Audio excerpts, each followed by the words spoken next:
हैं। सबसे पहले हम डू डज का यूज करेंगे क्वेश्चन टैग में। अब क्वेश्चन टैग क्या होता है ये आपको पता होगा, मैंने ये बताया है आपको। क्वेश्चन टैग यानी कि जब आप किसी चीज की कंफर्मेशन चाहते हैं, कंफर्मेशन मतलब आपको कोई चीज के डाउट है, वो डाउट को क्लियर करने के लिए आप किसी से कंफर्मेशन चाहते हैं, उस समय आप क्वेश्चन टैग का यूज करते हैं। क्वेश्चन टैग जैसे कि अगर आप ऐसे सेंटेंसेस बोलते हो ना कि तुम मुझे जानते हो, है ना, मतलब आपको नहीं पता है कि वो मुझे जानता है या नहीं, आप कंफर्मेशन चाहते हो, तो उससे अपने डाउट को क्लियर करना चाहते हो कि तुम मुझे जानते हो, है ना, हम वहाँ गए थे, है ना, तुमने इंग्लिश की अभ्यास की थी, है ना, मतलब है ना, या फिर आप किसी से अग्री करवाना चाहते हो या किसी से आप कोई बात के डाउट को क्लियर करना चाहते हो, उसमें आपको क्वेश्चन टैग का यूज करना होता है। और क्वेश्चन टैग में आपको डू या डज और डिड तीनों का यूज करना होता है। तो चलिए हम सेंटेंसेस को फ्रेम करके देखते हैं। जैसे आप ऐसे सेंटेंस बोलते हो ना, तुम्हारे पास कुछ नहीं है ना, तुम्हारे पास कुछ नहीं है ना, मतलब ये आप कंफर्मेशन चाहते हो ना। अब ऐसा तो आप नहीं बोल रहे कि तुम्हारे पास कुछ नहीं है, आप ऐसा तो नहीं बोल रहे, आप कंफर्मेशन, आपको डाउट है कि उसके पास कुछ है या नहीं है, आपको ये डाउट है, तो आप अपने डाउट को क्लियर करने के लिए आप उससे पूछ रहे हो तुम्हारे पास कुछ नहीं है ना। तो आप ऐसे सेंटेंसेस में ही क्वेश्चन टैग का यूज करते हैं जहाँ पे आपको डाउट रहता है और आगे वाले पर्सन से आप कंफर्म करना चाहते हो वो चीज, इसमें आपको क्वेश्चन टैग का यूज करना होता है। और मैं आपको ये क्लियर करवा दूं, मैंने इससे पहले भी क्वेश्चन टैग पर वीडियो बना रखी हूँ। अगर आपको सारे क्वेश्चन टैग चाहिए, ये यहाँ तो मैं आपको डू डज और डिड वाले क्वेश्चन टैग ही करवाऊंगी। अगर आपको सारे हेल्पिंग वर्ब पे क्वेश्चन टैग चाहिए तो आप मेरे क्वेश्चन टैग वाली वीडियोस को विजिट कर सकते हैं। तो यहाँ पे तुम्हारे पास कुछ नहीं है, पहले सिंपल सेंटेंस है, सिंपल सेंटेंस को आप बनाइएगा। तुम्हारे पास कुछ नहीं है, हम बोलेंगे you do not have anything. You do not have anything हम लोगों ने टेंसेस सीखा है, मॉडल सीखा है, तो हमें सेंटेंसेस फ्रेम करने तो आते हैं, तो हम सेंटेंसेस फ्रेम कर लेंगे। तुम्हारे पास कुछ नहीं है, you do not have anything, है ना। अब है ना के लिए क्या यूज करेंगे, तो गाइस ध्यान दीजिए, यहाँ पे आपने क्या हेल्पिंग वर्ब लगाया है, यहाँ पे आपने दो हेल्पिंग वर्ब लगाया है ना। और याद रखिएगा जब आपका पहला सेंटेंस, ये जो आपका पहला सेंटेंस है ना, अगर आपका पहला सेंटेंस नेगेटिव रहा तो क्वेश्चन टैग हमेशा पॉजिटिव बनेगा, ठीक है। अगर आपका पहला सेंटेंस नेगेटिव रहा तो क्वेश्चन टैग पॉजिटिव बनेगा। तो हमारा पहला सेंटेंस नेगेटिव है ना, नॉट का यूज किया है, you do not have anything negative है, तो इसका क्वेश्चन टैग हम क्या बनाएंगे, पॉजिटिव बनाएंगे। हालांकि यहाँ पे ना का यूज किया गया है, लेकिन आप जब क्वेश्चन टैग बनाओगे तो वहाँ पे नॉट का यूज नहीं होगा।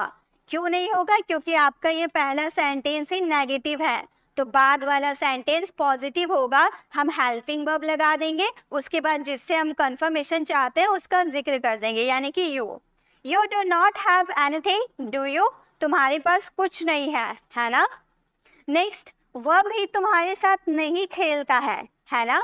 अब मैं कंफर्म नहीं हूँ, मैं आपसे कंफर्मेशन चाहती हूँ कि वह भी तुम्हारे साथ नहीं खेलता है ना, यानी कि ये भी हमारा पहला सेंटेंस नेगेटिव है, तो इसका क्वेश्चन टैग हम कैसे बनाएंगे, पॉजिटिव बनाएंगे। तो इसका सेंटेंस हम कैसे बनाएंगे, पहला हम सेंटेंस बनाते हैं, ये हमारा कौन सा टेंस है, आप टेंस को देखिए, ता है ती है वाला सेंटेंस, यानी कि हमारा प्रेजेंट इंडेफिनिट का सेंटेंस है। वो किसी बॉय की बात कर रहे हो तो आप ही का यूज कीजिएगा, ही डजंट या फिर डज नॉट का भी यूज कर दो, कोई बात नहीं। तुम्हारे साथ खेलना यानी कि प्ले विद यू, वो तुम्हारे साथ नहीं खेलता है, he does not play with you. उसके बाद है ना क्वेश्चन टैग बनाना है, तो क्वेश्चन टैग हमारा पॉजिटिव बनेगा, क्योंकि यहाँ पे हम लोगों ने नॉट का यूज किया है, हमारा सेंटेंस पहला सेंटेंस नेगेटिव है, इसीलिए क्वेश्चन टैग पॉजिटिव बनेगा। हम बोलेंगे डज ही, डज क्यों लगा है, क्योंकि यहाँ हेल्पिंग वर्ब तो हमारा डज है ना, और यहाँ सब्जेक्ट है ही, ठीक है, इसीलिए हम लोगों ने क्वेश्चन टैग डज ही लगाया। तो वह भी तुम्हारे साथ नहीं खेलता है ना, he doesn't play with you, does he, ठीक है। आई होप आपको समझ में आ रहा होगा। नेक्स्ट सेंटेंस है, तुम मुझे जानते हो, है ना। अब ये सेंटेंस देखिए, आपका पहला सेंटेंस ही पॉजिटिव है, तुम मुझे जानते हो, तो हम बोलेंगे यू नो मी, तो आपका क्वेश्चन टैग बनेगा नेगेटिव, देखिए डोंट यू। यहाँ पे देखिए ये कौन सा सेंटेंस है, पहले सेंटेंस को पहचाना सीखिए, आपका कौन सा सेंटेंस है, ये आपका प्रेजेंट का इंडेफिनिट सेंटेंस है, ठीक है। और प्रेजेंट इंडेफिनिट का नेगेटिव बनाने के लिए डू और डज का यूज किया जाता है, राइट। तो यहाँ पे हम लोगों ने क्वेश्चन टैग नेगेटिव बनाया है, इसलिए डू का यूज किए हैं, ठीक है। तो you know me don't you, तुम मुझे जानते हो, है ना।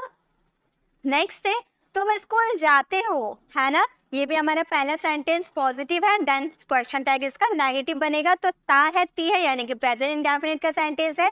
हम बोलेंगे you go to school, you go to school, तुम स्कूल जाते हो। उसके बाद क्वेश्चन टैग, है ना। तो हमारे यहाँ पर क्या है, ये हमारा प्रेजेंट इंडेफिनिट का सेंटेंस है, हमारा हेल्पिंग वर्ब लगेगा डू। अब आप बोलोगे मैम डज क्यों नहीं लगा, तो गाइस सब्जेक्ट देखिए आपका यू है ना, और यू के साथ तो हमेशा डू लगता है। अगर यहाँ पर ही रहता आपका तो वहाँ पे डज लग जाता, जैसे कि देखिए यहाँ पर ही था ना, इसलिए डज लगा था। ठीक है, तो आपको ये सब समझना है। You go to school, don't you, तुम स्कूल जाते हो, है ना। ठीक है, तो आपको समझ में आ गया क्वेश्चन टैग प्रेजेंट में कैसे बनते हैं। वह इंग्लिश सीखती है ना, वह इंग्लिश सीखती है ना। इस सेंटेंसेस को आप फ्रेम करना और इसका आंसर कमेंट बॉक्स में देना, आपको समझ में आ जाएगा सेंटेंसेस कैसे बनाए जाते हैं। चलिए, ये तो हम लोगों ने प्रेजेंट का देखा ना कि प्रेजेंट में कैसे सेंटेंस बनाए जाते हैं, डू डज का कैसे यूज किया जाता है। अब पास्ट वाले भी देख लेते हैं, देन हम आगे वाले यूजेस में जाएंगे। अब एक क्वेश्चन टैग हम पास्ट वाले देख रहे हैं, जैसे वह नहीं समझा, है ना। हमारा पहला सेंटेंस क्या है, नेगेटिव है, यानी कि क्वेश्चन टैग पॉजिटिव बनेगा। वह नहीं समझा फास्ट सिंपल का सेंटेंस है, तो हम बोलेंगे he didn't understand, he didn't understand, वह नहीं समझा, पॉजिटिव बनेगा। did he didn't understand, did he, वह नहीं समझा, है ना। नेक्स्ट है हम साथ रहते थे, है कि नहीं, हम साथ रहते थे, है कि नहीं, कंफर्मेशन रहते हैं। अब आपको पता है हम साथ रहते थे, है कि नहीं, ऐसा आप पूछ रहे हो। ठीक है, तो हम साथ रहते थे, इसके लिए हम बोलेंगे we lived together। हमारा ये पॉजिटिव सेंटेंस है। ठीक है, पॉजिटिव सेंटेंस में सब्जेक्ट के बाद क्या लगता है, we टू लगता है, यानी कि lived together, हम साथ रहते थे, we lived together। उसके बाद है कि नहीं, तो हमारा सेंटेंस ये पॉजिटिव बना, तो इसका क्वेश्चन टैग नेगेटिव बनेगा। तो नेगेटिव बनाने के लिए आपको क्या यूज करना है, पास्ट सिंपल का नेगेटिव बनाने के लिए आपको डिड नॉट का यूज करना होता है, जिसको कॉन्ट्रैक्शन में हम डिडंट बोलते हैं। ठीक है, तो हम बोलेंगे डिडंट वी। ठीक है, तो हमारा सेंटेंस बन गया we lived together, didn't we, हम साथ रहते थे, है कि नहीं। नेक्स्ट है तुम समझ गए, है ना, तुम समझ गए, है ना। तो हम बोलेंगे यू अंडरस्टूड, ये हमारा वर्ब का सेकेंड फॉर्म लगेगा, यू अंडरस्टूड, तुम समझ गए। उसके बाद है ना, ये हमारा क्या है, ये भी हमारा सेंटेंस पॉजिटिव है, तो इसका क्वेश्चन टैग नेगेटिव बनाएंगे, डिडंट का यूज कर देंगे नेगेटिव में, बोलेंगे डिडंट यू। तो हमारा सेंटेंस क्या फ्रेम हुआ, यू अंडरस्टैंड, डिडंट यू, तुम समझ गए, है ना। तो समझ में आ गया फर्स्ट में कैसे क्वेश्चन टैग बनाते हैं। तुम्हारे पास कुछ नहीं था, है ना, इस सेंटेंसेस को आप फ्रेम करना और इसका आंसर आपको कमेंट बॉक्स में करना है। चलिए, इसी के साथ हम नेक्स्ट यूजेस में जाते हैं। नेक्स्ट यूजेस है हमारे हेल्पिंग वर्ब। अब हम हेल्पिंग वर्ब के रूप में डू डज डिड का यूज कैसे करते हैं वो देखते हैं। तो गाइस, हेल्पिंग वर्ब के रूप में हम या तो नेगेटिव सेंटेंस में डू डज का यूज करते हैं, या फिर इंट्रोगेटिव यानी कि जिसकी स्टार्टिंग क्या से होती है या फिर WH वर्ड से होती है, वो इंट्रोगेटिव सेंटेंसेस बनाने के लिए भी डू डज का यूज किया जाता है। कब यूज किया जाता है, जब या फिर हम प्रेजेंट सिंपल की बात करते हैं। प्रेजेंट सिंपल यानी कि इसे बहुत सारे स्टूडेंट प्रेजेंट इंडेफिनिट भी बोलते हैं, या फिर पास्ट सिंपल, इसे बहुत सारे स्टूडेंट पास्ट इंडेफिनिट भी बोलते हैं। ठीक है, दोनों का मतलब एक ही होता है। तो हम पास्ट प्रेजेंट सिंपल की बात करें या पास्ट सिंपल की बात करें, जब नेगेटिव और इंट्रोगेटिव सेंटेंसेस आएंगे तो डू डज और डिड का यूज किया जाता है। करेक्ट, तो चलिए अब सेंटेंसेस को बना के देखते हैं। हेल्पिंग वर्ब के रूप में नेगेटिव सेंटेंसेस में कैसे यूज करेंगे पहले वो देख लेते हैं, देन हम इंट्रोगेटिव सेंटेंसेस में जाएंगे। पहला हमारा सेंटेंस है वो इंग्लिश नहीं बोलता है। नेगेटिव सेंटेंस, वह इंग्लिश नहीं बोलता है, वह यानी कि किसी बॉय की बात करेंगे तो बोलेंगे ही, और ही के साथ डज का यूज किया जाता है। He does not speak English. आप ये सेंटेंस बना चुके हैं। प्रेजेंट सिंपल में आप लोगों ने नेगेटिव और इंट्रोगेटिव सेंटेंसेस बनाना सीखा है। मैंने टेंसेस पे भी बेस्ट वीडियोस बना रखी हूँ, अगर आपने विजिट नहीं किया तो आप उसे ज़रूर विजिट कर लीजिएगा। गाइस, अगर आपको डू डज के सारे यूजेस समझ में आ गए तो प्लीज़ आप वीडियो को लाइक भी कीजिएगा और कमेंट में मुझे बताइएगा भी कि आपको वीडियोस कैसी लगी। आपको ऐसा लगता है कि ये वीडियो मेरे अलावा और भी बहुत सारे स्टूडेंट को सीखने चाहिए, ऐसी इन्फॉर्मेशन सभी के पास होनी चाहिए, तो आप इतना शेयर भी ज़रूर कीजिए ताकि सभी को ऐसे इन्फॉर्मेशन मिल पाए, वो भी डू डज का करेक्ट तरीके से यूज़ करना सीख पाए। ठीक है, चलिए अब नेक्स्ट सेंटेंस है हमारा, मुझे आज पढ़ने का मन नहीं कर रहा है। मुझे आज पढ़ने का मन नहीं कर रहा है, इस सेंटेंस को हम बनाएंगे आई डोंट फील लाइक। मुझे मन नहीं कर रहा क्या करने का, पढ़ने का यानी कि स्टडिंग, रहा है, रही है, हो रहा ना, इसलिए ध्यान दीजिए। स्टडिंग टुडे, तुम्हारा सेंटेंस क्या फ्रेम हुआ, I don't feel like studying today, मुझे आज पढ़ने का मन नहीं कर रहा है।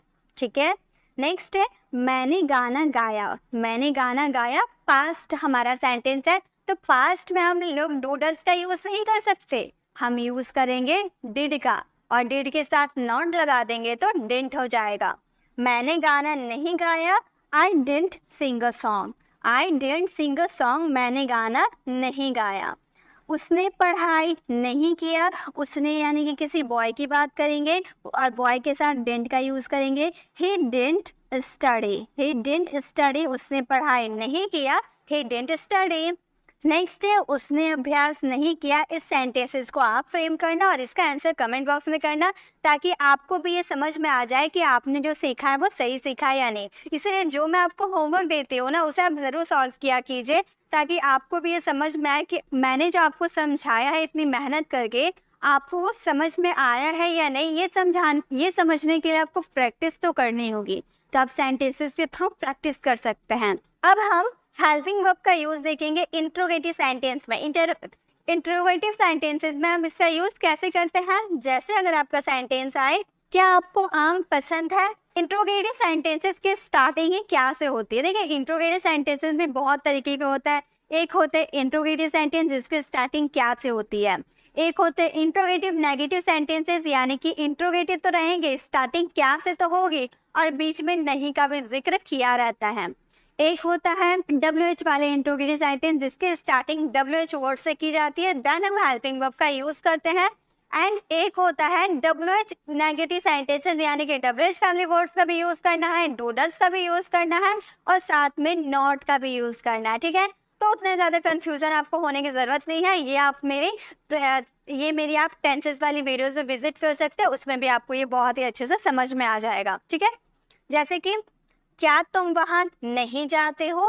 क्या तुम वहाँ नहीं जाते हो, ये आपका प्रेजेंट का सेंटेंस है। क्या के लिए आपको क्या लगाना है, देखिए आपका डू लगेगा या डज लगेगा, सब डिपेंड करता है आपके सब्जेक्ट पे। आपका सब्जेक्ट क्या है, तुम है, तुम के लिए क्या लगता है, यू लगता है, और यू के साथ हमेशा डू लगता है, तो बोलेंगे डू यू। देन हमें यहाँ नॉट का यूज करना है, नहीं का यूज किए हैं इसलिए not. Do you not go there, do you not go there, क्या तुम वहाँ नहीं जाते हो, do you not go there. इसी तरह से क्या वह क्रिकेट खेलता था। अब देखिए आप पास्ट की हम बात कर रहे हो, क्या वह क्रिकेट खेलता था पास्ट में। पास्ट के लिए हम क्या यूज करेंगे, डूडस का तो यूज नहीं कर सकते, हम यूज करेंगे डिड का। तो हमारा सेंटेंस क्या के लिए डिड स्टार्टिंग में आ जाएगा, हमारा सेंटेंस बनेगा did he play cricket. Did he play cricket, क्या वह क्रिकेट खेलता है, क्या वह क्रिकेट खेलता था, did he play cricket. Next, क्या वह तुमसे बात नहीं करती थी, तो इसका सेंटेंस होगा क्या यानी कि डिड, और किसी गोल की आप बात कर रहे हो ना, सी का यूज करोगे, और नहीं की बात की यानी कि not. Did he she not talk to you, talk to you, तुम्हारा सेंटेंस क्या बन गया, did she not talk to you, क्या वो तुमसे बात नहीं करती थी। तो इस तरह से इंट्रोगेटिव सेंटेंसेस बनाए जाते हैं। एक सेंटेंस आप लोगों के लिए, क्या वह पढ़ाई करता है, क्या वह पढ़ाई करता है, इस सेंटेंसेस को आप फ्रेम करना, इसका आंसर कमेंट बॉक्स में करना। इसी के साथ हम लोगों ने दो यूजेस को कवर कर लिया, question tag and helping verb.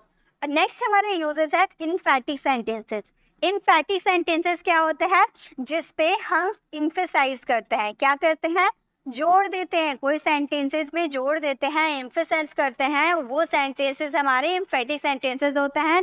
यानी कि आप ऐसे सेंटेंसेस बोलते हो ना, मैं पढ़ा तो रही थी, मैं वहाँ जा तो रही थी, मैं उससे बात करती तो हूँ, मैं वहाँ जाती तो हूँ, मैं पढ़ती तो हूँ, मैं आपको सिखाती तो हूँ, मतलब कोई काम में आप जोड़ दे रहे हैं, तो हूँ करके आपके सेंटेंसेस आ रहे हैं, यानी कि वो आपके सेंटेंसेस एम्फैटिक सेंटेंसेस होते हैं, उसमें भी हमें डू डज का यूज करना होता है। ठीक है, देखिए हमारे सेंटेंसेस कैसे आते हैं, हमारे सेंटेंस ऐसे, मैं पढ़ती तो हूँ, मैं प्रैक्टिस करता तो हूँ, मैं वहाँ जाता तो हूँ, ऐसे सेंटेंसेस किस में आते हैं, जिसमें तो हूँ, ता, तो है, तो ही, ऐसे सेंटेंसेस आता है ना, उसमें क्या यूज करना होता है, डू डिड या डज का यूज करना होता है फोर्स देने के लिए, सेंटेंसेस पे जोर देने के लिए, एम्फसाइज करने के लिए, ठीक है। जैसे कि मैं पढ़ती तो हूँ, तो इस सेंटेंस, ये हमारा सेंटेंस रॉन्ग है। अगर आपको बोला मैं पढ़ती तो हूँ, तो आप बोलोगे I do study, I do study, मैं पढ़ती तो हूँ। अगर ये सेंटेंस सिंपल रहता मैं पढ़ती हूँ, तो हम क्या बोलते, आई स्टडी, मैं पढ़ती हूँ, आई स्टडी। लेकिन इस सेंटेंसेस में हम जोड़ दे रहे हैं ना, मैं पढ़ती तो हूँ। मम्मी ने कहा कि तुम एकदम पढ़ाई नहीं करती हो, तो मैं सेंटेंसेस में फोर्स देकर बोलूंगी ना कि मैं पढ़ती तो हूँ, मैं दिन भर पढ़ती तो हूँ। तो हूँ जो हम सेंटेंसेस में यूज कर दे रहे हैं ना, यानी कि सेंटेंसेस में एम्फसाइज कर रहे हैं, जोड़ दे रहे हैं, ठीक है। तो मैं पढ़ती तो हूँ, आई डू स्टडी। नेक्स्ट हमारा सेंटेंस है वो प्रैक्टिस करता तो है, वह प्रैक्टिस करता तो है। अब मान लो मैंने आपसे कहा कि आप लोग वीडियोस देखते हैं, उसके बाद प्रैक्टिस नहीं करता है। अब आप लोग बोल रहे कि मैं अब हम लोग प्रैक्टिस करते तो है, मतलब आप सेंटेंस पे फोर्स दे रहे हो, एम्फसाइज कर रहे हो, यानी कि उसमें डू का यूज करेंगे। तो वह प्रैक्टिस करता तो है, वह यानी कि ही, और ही के साथ क्या लगता है, डज लगता है। He does practice, he does practice, वह प्रैक्टिस करता तो है, ही डज प्रैक्टिस। तुम सुंदर दिख तो रही थी बात कर रहे, यानी कि यहाँ पर डिड का यूज होगा।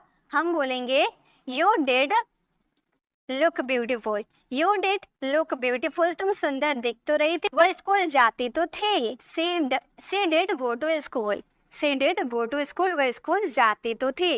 तो जब भी आप पॉजिटिव सेंटेंसेस में डू डज डिड का यूज देखिएगा, तो आप ये मत सोचिएगा कि सेंटेंसेस रॉन्ग है, रॉन्ग तरह से बनाए गए हैं। गाइस बिल्कुल नहीं, अफर्मेटिव सेंटेंसेस में भी डू डज का यूज किया जाता है। अगर आप अफर्मेटिव सेंटेंसेस में डू डज डिड का यूज देखते हैं, देन वर्ब का फर्स्ट फॉर्म देखते हैं, तो आप बिल्कुल समझ जाना कि वो सेंटेंसेस पे फोर्स दिया जा रहा है।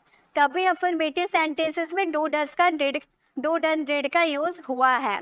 हालांकि अगर हम प्रेजेंट सिंपल या पास्ट सिंपल की बात करें, नेगेटिव और इंट्रोगेटिव सेंटेंसेस में ही डू डज डिड के यूज किए जाते हैं। लेकिन अगर आप सेंटेंसेस में एम्फसाइज कर रहे हैं, यानी कि आपका सेंटेंस एम्फैटिक सेंटेंसेस है, तो उसमें आपको क्या यूज करना है, अफर्मेटिव सेंटेंसेस में आपको डू डज का यूज करना है। एकदम माइंड में फिट कर लीजिए कि अफर्मेटिव सेंटेंसेस में भी डू डज डिड का यूज होता है। कब होता है, एम्फैटिक सेंटेंसेस में, ठीक है। चलिए ये हो गया। एक सेंटेंस है हम वाक्यों को बनाते तो है, इस सेंटेंसेस को आप फ्रेम करना और इसका आंसर आपको कमेंट बॉक्स में करना है। नेक्स्ट, ये भी हमारे यूजेस कंप्लीट हो गए। नेक्स्ट यूजेस है इम्पेरेटिव सेंटेंसेस में। इम्पेरेटिव सेंटेंस जिसमें आप किसी से रिक्वेस्ट करते हैं, ऑर्डर देते हैं, कमांड देते हैं, इन सब में आपको क्या यूज करना हो, ये सारे सेंटेंसेस आपके कैसे होते हैं, इम्पेरेटिव सेंटेंसेस। मैंने 75 डेज इंग्लिश स्पीकिंग का कोर्स स्टार्ट किया हूँ।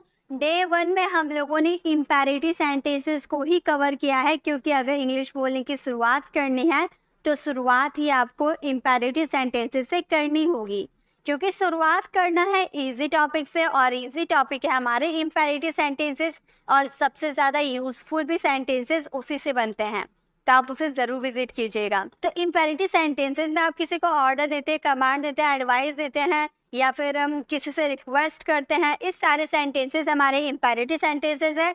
जैसे कि अगर आप, और इम्पेरेटिव सेंटेंसेस में हमेशा आप सेकेंड पर्सन यू की बात करते हैं, और यू के साथ क्या लगता है, डू लगता है। आप अगर आपको लगता है कि इम्पेरेटिव सेंटेंसेस में आप डू डज और डिड तीनों का यूज कर दोगे, तो ये गलत हो जाएगा। आपको डू का यूज करना है, क्योंकि आप सेकेंड पर्सन यू की बात करते हो इम्पेरेटिव सेंटेंसेस में। वहाँ जाओ, बैठ जाओ, खड़े हो जाओ, बाहर जाओ, खाना खाओ, लिखो, पढ़ो, बोलो, अभ्यास करो, मतलब आप सेकेंड पर्सन यू से सारे काम करवाते हैं ना। सब बातें किससे करते हैं, सेकेंड पर्सन यू से करते हैं।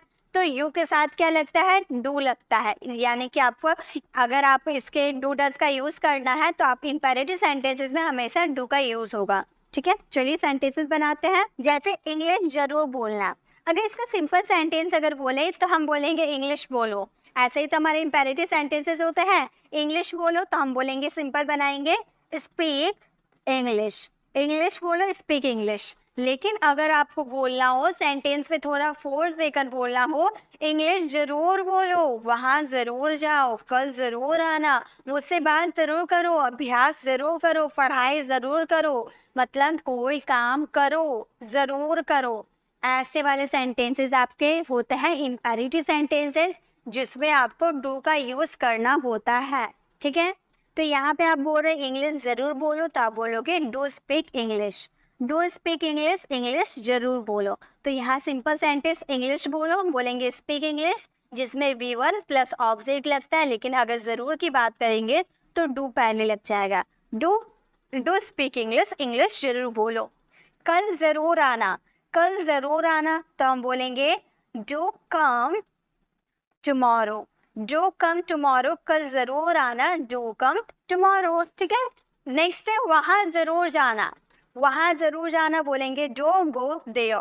डू गो देयर, वहां जरूर जाना। अगर सिंपल बोलना हो वहां जाना, गो देयर। अगर आपको बोलना हो कल वहां जरूर जाना, डू गो देयर। यहाँ जरूर आना, डू कम हियर। कल वीडियो जरूर देखना, डू वॉच वीडियोस टुमारो। ठीक है, इस तरह से आप सेंटेंसेस का यूज कीजिएगा। पढ़ाई जरूर करना, पढ़ाई जरूर करना बोलेंगे डू स्टडी। डू स्टडी, पढ़ाई जरूर करना, डू स्टडी। नेक्स्ट है बड़ों की बात जरूर मानना। बड़ों की बात जरूर मानना, इस सेंटेंसेस को आप फ्रेम करना। तो गाइस इंपेरेटिव सेंटेंसेस में आप हमेशा सेकंड पर्सन यू की बात करते हैं, इसीलिए आपको वहाँ पर क्या यूज करना होता है, डू का यूज करना होता है सभी तरह के सेंटेंसेस में। ठीक है। तो डू डज का यूज हम लोगों ने किसमें किया, इंपेरेटिव सेंटेंसेस में किया। अभी तक हम लोगों ने 4 स्ट्रक्चर को कंप्लीट कर लिया, यानी कि 4 यूजेस को कंप्लीट कर लिया डू डज डिड के। अब 5th यूजेस में जाते हैं। 4 यूजेस हो गए, अब 5th यूजेस है। अब 5th यूजेस यानी कि स्पेशल यूजेस है, यानी कि अब हमारे हैं 3 यूजेस हमारे बच गए। 4 यूजेस मैंने आपको बोला है ना 7 यूजेस बताऊंगी, तो 4 यूजेस मैंने आपको बता दिया। अब 3 यूजेस बचे हैं। वो 3 यूजेस क्या क्या हो सकते हैं। पहला यूजेस पोलाइटली। अगर आप किसी को पोलाइटली ऑफर दोगे तो वहाँ पे आपको क्या यूज करना है, डू डज डिड का यूज करना है। अब आप बोलोगे मैम हम लोगों ने तो कभी देखा ही नहीं कि पोलाइटली रिक्वेस्ट करने के लिए। अभी तो हम लोगों ने सीखा कि अगर किसी से पोलाइट रिक्वेस्ट करना है तो फुड वुड का यूज कर दो। गाइस बिल्कुल फुड वुड का यूज करके हम पोलाइटली रिक्वेस्ट करते हैं और ऑफर भी देते हैं, लेकिन यहाँ पर पोलाइटली ऑफर देने के लिए हम डू डज डिड का भी यूज करेंगे। कैसे करेंगे चलिए देखते हैं। ध्यान दीजिए, आप ऐसे सेंटेंसेस बोलते हैं ना, एक और लीजिए ना, जैसे कि मान लो मैं आपके घर गई और आपके घर गई मैं, आपने मुझे चाय बिस्किट दिए, आप मुझे 4 बिस्किट दिए, जिस वजह से मैंने 1 बिस्किट खा लिया और 3 बिस्किट नहीं खाया। तो अब आप बोलो कि एक और लीजिए ना, तो आप बहुत पोलाइटली बोलोगे ना एक और लीजिए ना, एक और खाइए ना। तो इतनी पोलाइटली जो आप बोलते हो ना, उसके लिए आपको डू डज डिड का यूज करना होता है। देखिए कैसे, एक और लीजिए ना तो बोलेंगे do have one more. Do have one more, एक और लीजिए ना। अगर आपको बोलना हो थोड़ी चाय लीजिए ना, तो आप बोलोगे do have some tea. Do have some tea, थोड़ी चाय लीजिए ना, थोड़ी चाय लीजिए ना। तो आप पोलाइटली ऑफर दे रहे हो ना किसी को, बहुत ही पोलाइटली विनम्र तरीके से किसी को ऑफर दे रहे हो कि एक और लीजिए ना, थोड़ी चाय लीजिए ना, या फिर एक और चपाती लीजिए ना। आपके घर कोई खाने बैठा है तो आप उसे बोल रहे हो ना कि आप शर्माइए मत, एक और चपाती लीजिए ना। तो आप बोल सकते हो do have another chapati. Do have another chapati, और एक चपाती लीजिए ना, डू हैव अनदर चपाती। तो इस तरह से डू हैव का यूज, इस तरह से डू का यूज किया जाता है। थोड़ी कॉफी लीजिए ना, डू हैव सम कॉफी। तो जब भी आप किसी से पोलाइटली रिक्वेस्ट करते हो ना कि एक और लीजिए ना, थोड़ी चाय लीजिए ना, थोड़ी देर मुझसे बात कीजिए ना, थोड़ी उसकी बात सुनिए ना, मतलब आपकी बातों में बहुत ही ज़्यादा पोलाइटली हो और आप किसी को ऑफर दे रहे हैं, पोलाइटली ऑफर दे रहे हैं, तो उस सिचुएशन में आपको क्या यूज़ करना है, डू डज डिड का यूज़ करना है। ठीक है। चलिए, पोलाइटली रिक्वेस्ट के लिए भी डू डज का यूज़ किया जाता है। बहुत सारे लोग जो होंगे ना इसका यूज़ तो करते होंगे अपने डे टू डे कॉन्वर्सेशन में, लेकिन उन्हें अभी तक करेक्ट वे नहीं पता होगा कि इनका यूज़ क्यों किया जाता है। तो गाइस आज आपको पता चल गया कि जब भी आप किसी से पोलाइटली ऑफर दोगे तो वहाँ पे आपको डू डज डिड का यूज़ करना है। ठीक है। एक सेंटेंस आप लोगों के लिए है, थोड़े और फल लीजिए ना। इस सेंटेंसेस को आपको फ्रेम करना है और इसका आंसर आपको कमेंट बॉक्स में करना है। अब नेक्स्ट यूज हम देखेंगे, अगर हम कभी, आप इन सब के यूजेस तो जानते होंगे ना कि वांट हम यूज करते हैं अपने सेंटेंसेस में, नीड यूज करते हैं या फिर इंटेंट यूज करते हैं। इंटेंट का मतलब क्या होता है? नीड, वांट का मतलब होता है चाहना, नीड का मतलब होता है ज़रूरत, और इंटेंट का मतलब इरादा। मुझे उससे मिलने का इरादा है, मैं उससे बात करना चाहती हूँ, मुझे उसकी ज़रूरत है। यानी कि ज़रूरत, चाहना, इरादा के लिए हम वांट, नीड और इंटेंट का यूज़ करते हैं। लेकिन गाइस, क्या आपको पता है इसके नेगेटिव कैसे बनाए जाते हैं? अभी मैंने जो सेंटेंसेस बोला कि मैं उससे बात करना चाहता हूँ, मुझे उसकी ज़रूरत है, मुझे उससे बात करने का इरादा है, तो ये सारे सेंटेंसेस पॉजिटिव सेंटेंसेस है। और पॉजिटिव सेंटेंसेस में स्ट्रक्चर क्या होता है, चलिए हम देखते हैं। इस सेंटेंसेस को बनाने के लिए हम सब्जेक्ट यूज करते हैं, देन वर्ब यूज करते हैं एंड ऑब्जेक्ट यूज करते हैं। जैसे अगर आपको बोलना हो कि मुझे तुम्हारी ज़रूरत है, मुझे तुम्हारी ज़रूरत है, तो हम बोलेंगे I need you. I need you, मुझे तुम्हारी ज़रूरत है, आई नीड यू। लेकिन ये हमारे सेंटेंस क्या हो गए? ये सब्जेक्ट हो गया, ये वर्ब हो गया, ये हमारा ऑब्जेक्ट हो गया। जब इसका हम नेगेटिव बनाएंगे कि मुझे उसकी ज़रूरत नहीं है, मुझे तुम्हारी ज़रूरत नहीं है, इसके नेगेटिव हो गए। तो नेगेटिव बनाने के लिए देखिए, जब किसी भी सेंटेंस में वर्ब रहता है लेकिन हेल्पिंग वर्ब नहीं होता, यहाँ पर हेल्पिंग वर्ब है नहीं है, डायरेक्ट सब्जेक्ट के बाद वर्ब है, तो ये हमारे कौन से सेंटेंस हो गए? ये हमारे प्रेजेंट सिंपल हो गए ना। प्रेजेंट सिंपल के तो यही स्ट्रक्चर होता है। तो प्रेजेंट सिंपल के नेगेटिव सेंटेंसेस बनाने के लिए क्या यूज़ करते हैं? डू या डज का यूज़ करते हैं। तो सिंपल वही आपको यूज़ करना है। मुझे तुम्हारी ज़रूरत नहीं है, आप बोलोगे I don't need you. I don't need you, मुझे तुम्हारी ज़रूरत नहीं है। ठीक है, नेक्स्ट है वो मेरे साथ नहीं जाना चाहती है। चाहना यूज कर रहे हैं, चाहना यानी कि वांट, और ये हमारा नेगेटिव सेंटेंस है, तो हम कैसे बोलेंगे? ही के साथ क्या लगता है? डू या लगता है या डज लगता है? तो गाइस डज लगता है ना, तो डज का यूज करेंगे। हम बोलेंगे ही डज नॉट, या फिर हम डजंट का भी यूज कर देते तो सही होता। ठीक है, तो हम लोगों ने डज नॉट का यूज कर दिया। ही डज नॉट वांट, चाहना यानी कि want to go with me. He does not to go with me. वह मेरे साथ जाना नहीं चाहती है। He does not want to go with me. जैसे कि अगर आपको बोलना हो क्या आपका पढ़ाई करने का इरादा है, तो यहाँ पे जो आपने इरादा बोला ना, इरादा के लिए जैसे कि चाहना का सेंस में हम लोगों ने want का यूज़ किया, ज़रूरत के सेंस में हम लोगों ने need का यूज़ किया, वैसे इरादा के सेंस में हम इंटेंट का यूज़ करते हैं, इंटेंट का यूज़ करते हैं। ठीक है, तो क्या आपका पढ़ाई करने का इरादा है? आपका सेंटेंस क्या से स्टार्ट हो रहा है, यानी कि इंट्रोगेटिव सेंटेंस है, तो आप डू का यूज़ स्टार्टिंग में कर दोगे। चाहे वांट में अगर आपका क्या से सेंटेंस रहता है ना, तो आप डज का यूज़ स्टार्टिंग में करते हैं। ठीक है, अगर नेगेटिव सेंटेंस रहा तो आप सब्जेक्ट के बाद हेल्पिंग वर्ब का यूज़ कीजिएगा। अगर आप इंट्रोगेटिव रहा, सब्जेक्ट के पहले आपको हेल्पिंग वर्ब का यूज़ करना है। ठीक है, तो यहाँ पे है डू हम स्टार्टिंग में यूज़ करेंगे, देन हमारा सब्जेक्ट है यू का यूज़ करेंगे। उसके बाद intend to study, intend to study, तो हमारा सेंटेंस क्या फ्रेम हुआ? क्या आपका पढ़ाई करने का इरादा है? Do you intend to study. Next है तुम्हें उससे बात करने की ज़रूरत नहीं थी। देखिए आप पास्ट की बात करें ना, नहीं थी यानी कि पास्ट में डिडंट का यूज़ करेंगे। हमारा सेंटेंस क्या बनेगा? You didn't. पास्ट के लिए हमेशा कोई सा भी सब्जेक्ट हो आपको डिडंट का ही यूज़ करना है। Okay, you didn't need to talk to him, need to talk to him, तुम्हें उससे बात करने की ज़रूरत नहीं थी। You didn't need to talk to him.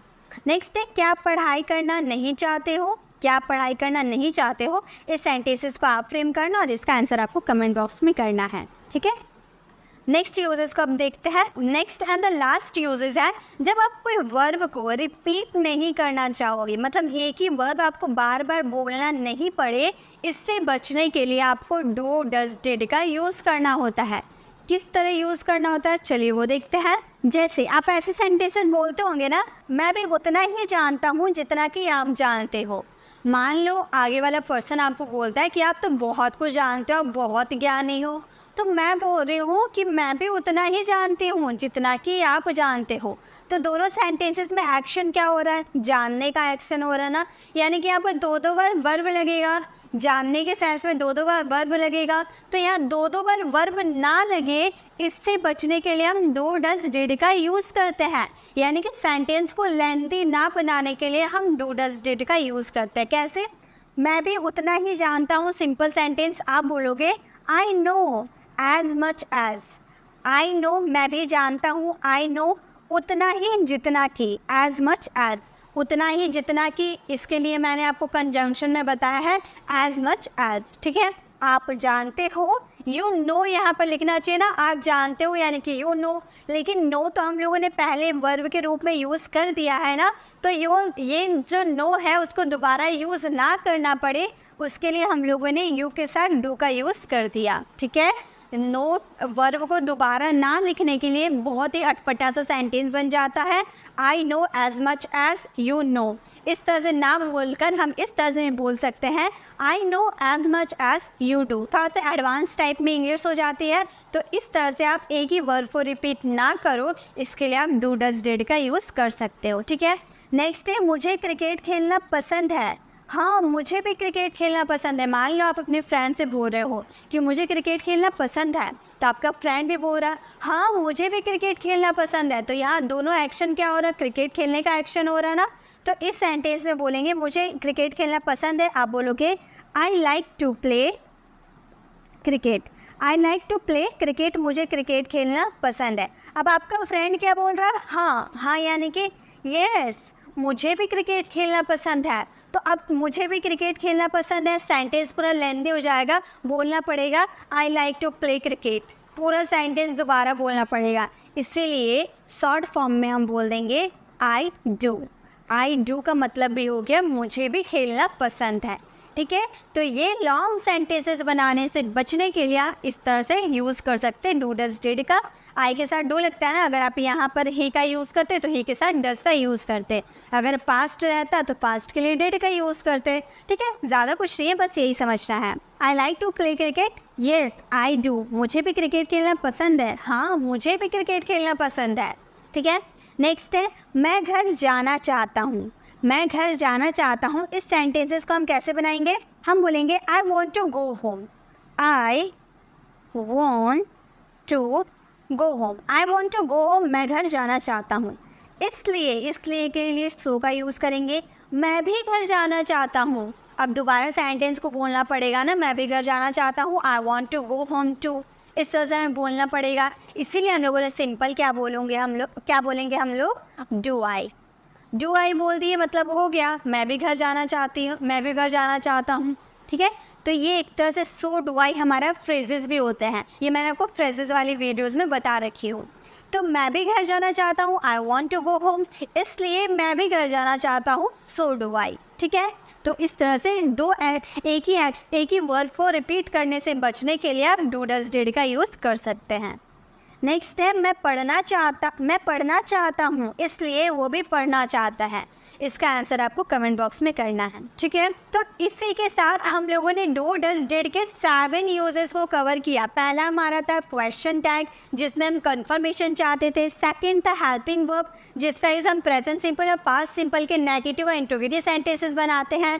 Third था इम्फेटिक सेंटेंसेस, इम्फेटिक यानी कि जिस पर हम एम्फोसाइज करते हैं, जोड़ देते हैं। फोर्थ था इम्पेरेटिव सेंटेंसेस, जिस पे हम किसी को ऑर्डर रिक्वेस्ट करते हैं तब यूज़ करते हैं। और स्पेशल यूजेस हमारे 3 थे, जिसमें हम पोलाइटली रिक्वेस्ट करते थे डू डज डिड का यूज़ करके, और वांट नीड इंटेंड का यूज़ करते थे डू डज डिड के नेगेटिव सेंटेंसेस बनाने के लिए। और एक ही वर्ड को रिपीट करने से बचने के लिए भी हम लोगों ने डू डज डिड का यूज़ कर सकता है। ठीक है, आप लोगों के लिए होमवर्क में है, वह अंग्रेजी बोलता ही तो है, ये सेंटेंस पास्ट का है, प्रेजेंट का है, ये क्या किस तरह से बनेंगे ये आप फ्रेम करना और इसका आंसर कमेंट में देना। तो ये 7 यूजेस आई होप आपको पसंद आए होंगे। जो मैंने आपको होमवर्क दिया है ना, उसे ज़रूर सॉल्व कीजिएगा। अगर आप होमवर्क को सॉल्व कर पाते हैं सही से, तो आपको सारे यूजेस कवर हो जाएंगे। और इसी से रिलेटेड आप बहुत सारे सेंटेंसेस को खुद से बनाइए, तब जाके आपको एक बार आपने वीडियोस देखा, 5 बार आपको प्रैक्टिस करना होगा, तभी जाके आपको ये कॉन्सेप्ट क्लियर हो पाएगी। बहुत सारी रिक्वेस्ट आती है कि मैम आप सिखा तो देती हो, लेकिन प्रैक्टिस कैसे करें। तो गाइस प्रैक्टिस तो आपको करना होगा, प्रैक्टिस करने के लिए कुछ अलग से फोर्सेस नहीं होते हैं, प्रैक्टिस आपको खुद से करना होगा। और प्रैक्टिस के लिए मैं आपको Sunday to Sunday daily sentences के वीडियोस भी लाती हूँ, जिसमें मैं आपको ग्रामर रूल ही बताती हूँ कि जो मंडे टू फ्राइडे हम लोग ग्रामर रूल सीखते हैं, संडे को हम प्रैक्टिस कर लेते हैं, तो आप उस समय प्रैक्टिस कर सकते हो, और बाकी टाइम तो आपको खुद से ही प्रैक्टिस करना होगा। तो आप खुद से भी प्रैक्टिस कीजिए, आप खुद से प्रैक्टिस करोगे तो ही ज़्यादा बेटर तरीके से समझ पाओगे। आई होप आपको वीडियो अच्छी लगी। और गाइस इसमें हम लोगों ने क्वेश्चन टैग के सिर्फ डू डज डिड वाले यूजेस को ही देखा। अगर आप सारे क्वेश्चन टैग को सीखना चाहते हैं तो आप लेफ्ट साइड क्लिक करके आप हमारी क्वेश्चन टैग वाली वीडियोस को विजिट कर सकते हैं और राइट साइड क्लिक करके आप हमारे प्लेलिस्ट में जाकर 75 डेज इंग्लिश स्पीकिंग कोर्स के डे 1 से, यानी कि डे 1 में हम लोगों ने स्टार्टिंग से सीखा था, डे 1 से सीक्वेंस वाइज सारे वीडियोस को विजिट कर सकते हैं। आपको हमारी वीडियोस पसंद आ रही तो आप हमारे चैनल को सब्सक्राइब कर आने वाले बेल आइकन को प्रेस कीजिए, देन ऑल नोटिफिकेशन ज़रूर क्लिक कीजिए ताकि जब भी मैं 7 बजे वीडियोस अपलोड करूँ आप तक नोटिफिकेशन मिलती रहे। मिलते हैं नेक्स्ट वीडियो में, तब तक के लिए कीप लर्निंग।